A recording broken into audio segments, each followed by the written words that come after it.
Alors moi je pêche principalement la truite. Je pêche aussi un petit peu la ferra sur le lac. Euh, Parfois l'ombre chevalier et parfois le brochet, mais vraiment principalement la truite, les 9 dixièmes de mon temps à peu près.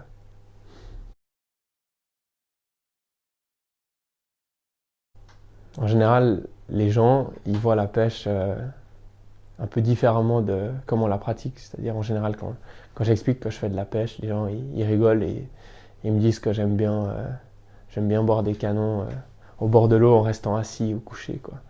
Alors que c'est pas du tout ça, hein. La pêche en rivière, c'est des grandes cuissardes euh, et puis des postes qui suivent sur la rivière, puis on remonte en fait dans la rivière.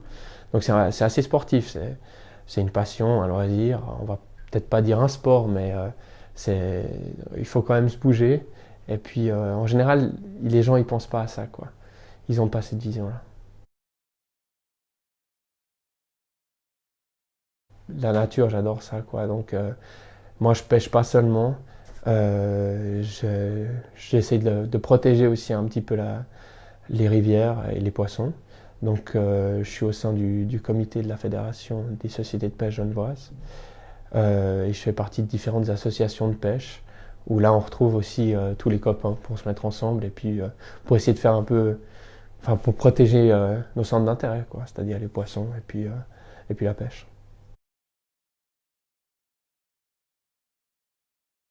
L'ouverture, c'est une grosse préparation.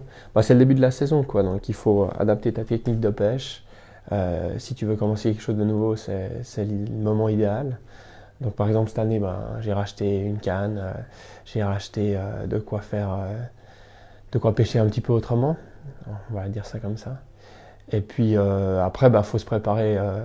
C'est un peu mental, quoi, parce qu'en gros, on compte les jours. Moi, je compte les jours depuis Noël jusqu'à l'ouverture. Il y a J-15, J-14 à peu près partout. Je pense que mes parents, amis, famille, ils sont un peu bassinés avec ça. Ils le savent très bien quand c'est l'ouverture, quoi. Donc après, il faut aussi regarder la météo. Est-ce qu'il va faire froid, est-ce qu'il va pleuvoir, quelles vont être les conditions pour être à peu près le jour J, quoi. C'est un peu un compte à rebours, quoi.